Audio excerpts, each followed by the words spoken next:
আজকে খেলা হবি বিএনপির ফ্যামিলি কার্ড লিয়া। বিএনপি যে কি পরিমাণে বেকুবের দল হয়েছে তা আজকে আমরা মজা নিয়ে দেখবো। হাঙ্কেরও তো পপকর্ন কেনার পয়সা নাই, মুড়ির টিন নিয়ে বসেন, যান যান যান তাড়াতাড়ি নিয়ে আসেন। বিএনপিরা বাম্বু খাইতে দেখলে তো আমার ক্ষুদ্র ভ্রাতার ভগিনীদের কারো কারো ব্যাপক মজা লাগে, তাই তা করে মজা আজকে ডাবল করে দেবো। আসেন আগে দেখে নি ফ্যামিলি কার্ডে কি কি দিবি বিএনপি। তারেক রহমান 2024-এর সেপ্টেম্বরে বলছিলেন ফ্যামিলি কার্ডের কথা। সেখানে বলছিলেন এই কার্ড যাদের হাতে থাকবে তাদের প্রত্যেককে মাসে মাসে খাবার আইটেম দেওয়া হবে। দেখেন, পরে দেখা গেল হয় টাকা অথবা খাবার দেওয়া হবে, যার যেটা প্রয়োজন। এই প্রসঙ্গে আমরা পরে আসিচ্ছি, এক এক করে আমরা দেখব। তো কি দেওয়া হবে? তাহলে ফ্যামিলি কার্ডের আওতায় প্রত্যেকটা পরিবার মাসে 2000 থেকে 2500 টাকা অথবা সমমূল্যের খাদ্য সহায়তা পাবে। তবে খাদ্য সহায়তা কি পাবে সেটার ব্যাপারে বিএনপির নেতাদের বক্তব্য আছে, আমরা ওইটা দেখব। আমরা ওইটা দেখে খাবারের হিসাবটা করে নেব। এই সহায়তার নগদ অর্থ হিসেবে অথবা নির্দিষ্ট খাদ্যপণ্য যেমন চাল, আটা, ডাল, ভোজ্য তেল, এটা হিসেবে দেওয়া হয়ে যেতে পারে। তো আমরা এই যে এটার একটা হিসাব কেজি ধরে করে দিছে এক বিএনপির নেতা, আমরা সেটা দেখেই হিসাব করব। এতে একটা পরিবারের খাদ্য চাহিদার একটা বড় অংশ নিশ্চিত হবে বলে তারা মনে করে আর কি। টাকাটা আসবে কিভাবে? ওইখানে বলা হয়েছে যে বর্তমান রাজস্ব এবং ব্যয়ের কাঠামোর মধ্যে বরাদ্দ এবং ব্যয় ব্যবস্থাপনা দক্ষতা বাড়ায়, দুর্নীতি অপচয় কমানোর মাধ্যমে প্রয়োজনীয় রাজস্ব সাশ্রয় সৃষ্টি করিয়া এটার বরাদ্দ করা হবে। এটা বিএনপির তারেক রহমানের উপদেষ্টারই লেখা, এটা দেখেছেন। তো কাদের দেওয়া হবে এই ফ্যামিলি কার্ড? সবাই পাবে, এটা সার্বজনীন, মানে দেশের সবাই, এমনকি সেটা যদি প্রাইম মিনিস্টারের বউ হয় সেও পাবে। বৈষম্যহীন বাংলাদেশ বিনির্মাণ করার জন্য আমরা নিয়ে আসছি ফ্যামিলি কার্ড। প্রাইম মিনিস্টার ওয়াইফও যদি মনে করে যে আমি সেটা ইউজ করতে চাই, ইউজ করতে পারবে। মানে কার্ড তো নারীদেরকে দেওয়া হবে, সেই জন্য বলছে যে প্রাইম মিনিস্টারের বউ যদি হয় তাহলে সেও পাবে। এই হইতেছে বিএনপির ফ্যামিলি কার্ডের মোটা দাগে প্রকল্প। এটা তাদের প্রধান নির্বাচনী ক্যাম্পেইন, মানে এটা দিয়ে তারা ইলেকশনে উতরায় যাবে বলে আশা করতেছে। আর উতরাইতে পারবে কিনা সেটা আল্লাহ জানে। যাই হোক, ওই যে জামাইকোটা বুদ্ধিজীবী বলেছিল না যে জামাতের কোনো প্ল্যান নাই, আনপ্রিপেয়ার্ড। জামাত ইসলাম যদি সরকারে আসে তাহলে অর্থমন্ত্রী কি হবে? আপনি যে কোনো জামাত ইসলামের লোককে জিজ্ঞেস করেন, পাবলিক ভিশন এগুলো নাই। জি, তো আসেন বিএনপির কেমন প্রিপারেশন নিচ্ছে সেটা দেখি। আগের এপিসোডে দেখেছেন তো বিএনপির স্বাস্থ্য নিয়ে যে পরিকল্পনা, সেটা জয় বাংলা করা হয়েছে। একে একে সব পরিকল্পনা জয় বাংলা করে দেওয়া হবে, চিন্তা করেন না। আসেন একে একে শুরু করি ভালচুন বিএনপির ফ্যামিলি কার্ডের ধাপ্পাবাজি। রাষ্ট্রের কাজ ভিক্ষা দেওয়া না, রাষ্ট্রের কাজ দয়া দেখানো না।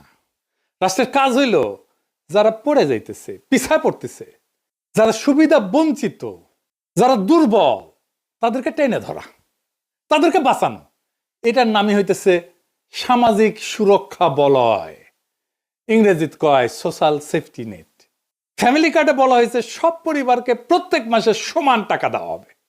এখানে রাষ্ট্র ভেঙে পড়ে। রাষ্ট্র কোনো তো এটিএম মেশিন না যেখান থেকে টাকা বেড়াবি। রাষ্ট্র কোনো ডিস্ট্রিবিউশন সেন্টারও না, এটা বিতরণের কাউন্টারও না। রাষ্ট্র হইল মরাল অথরিটি, নৈতিক কর্তৃত্ব। রাষ্ট্রকে সিদ্ধান্ত নিতে হয় কে সবচেয়ে বিপদে, কে আজিব ধৈসা পড়বে, কে সবচেয়ে দুর্ভাগ্যের মধ্যে আছে, কে পিছায় পড়ছে, কাকে না ধরলে সমাজ ভেঙে যাবে, কাকে না বাঁচাইলে চলবে না। ফ্যামিলি কার্ড বলে এই বিচার আমি করব না, সবাইকে সমান দিতে হবে সমাজতন্ত্র। এইটা হইতেছে পলিসি ফেলিয়ার, মরাল কোলাপস, নৈতিক পতন। এই যে সামাজিক সুরক্ষা বলয় বা সোশ্যাল সেফটি নেট, এটার মানেটা আসলে কি? এটার মানে হইতেছে যে নির্দিষ্ট গোষ্ঠীর জন্য সহায়তা। এটা হইতেছে সবচেয়ে যার বেশি প্রয়োজন সে পাবে সাহায্য। এটাকে বলে ভালনারেবল ফোকাসড পলিসি। তো ভালনারেবল কারা? যারা দরিদ্র, কর্মহীন, অসুস্থ, বয়স্ক, দুর্যোগে ক্ষতিগ্রস্ত অথবা পঙ্গু হয়েছে, আহত হয়েছে, তারা। এদের ঝুঁকি কি এক? না। তাহলে সাহায্য কেন এক? তাহলে ফ্যামিলি কার্ড কি করে? এইটা অসাম্যকে, বৈষম্যকে ঢাইকা দেয়। এটা রাষ্ট্র দায়িত্বকে হালকা করে দেয়। সবাইকে সমান দিলে তো শক্তরা টিকে যাবে, দুর্বলেরা চুপচাপ পড়ে যাবে। এটা হইতেছে প্রশাসনিক কাপুরুষতা। কারণ প্রশাসন বা রাষ্ট্র বা সরকার এইটা দায়িত্ব নিতে চায় না, নৈতিক কর্তৃত্বের দায়িত্ব নিতে চায় না। যে সবচেয়ে দুর্বল তাকে চিহ্নিত করে তাকে সাহায্য করতে চায় না। ধরেন দুইজন মানুষ, একজনের পা ভাঙা আর একজন দৌড়ায়। তো রাষ্ট্র যদি দুইজনকে সমান জুতা দেয়, এটা কি সাম্য হইল? এটা তো বৈষম্য, এটা তো জাস্টিস না, এটা তো ন্যায় বিচার না, এটা ইনসাফ না।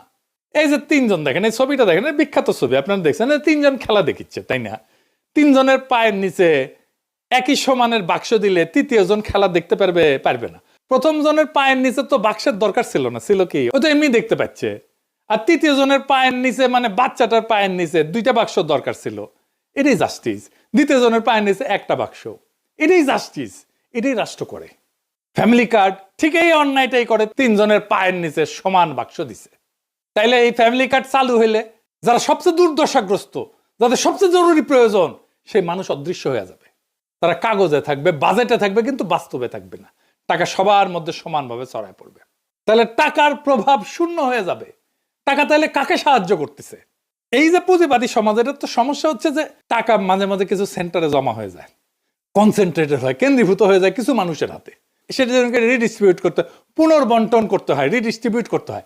দেখছেন না, ইসলামে জাকাতের ব্যবস্থা আছে, প্রত্যেক বছর এইটা বন্টিত হয়। যার কাছে বেশি টাকা তাকে দরিদ্র মানুষের মধ্যে বিলাই দিতে হবে। রাষ্ট্রের কাজ সবাইকে খুশি করা না, রাষ্ট্রের কাজ সবচেয়ে দুর্বলদেরকে বাঁচানো। যে সবাইকে সমান করে দেয় সে আসলে ঘোষণা করে আমি দুর্বলদের দায়িত্ব নিতে চাই না। সেই জন্যই বিএনপির ফ্যামিলি কার্ড এইটা দুর্বলদের বাঁচাবে না, দুর্বলদের দায়িত্ব নিতে চাইতেছে না সে। এটা মানবিক না, এটা রাষ্ট্রের দায়িত্ব থেকে পরিকল্পিত পলায়ন। এবার আসেন আমরা আর একটা জিনিস দেখি।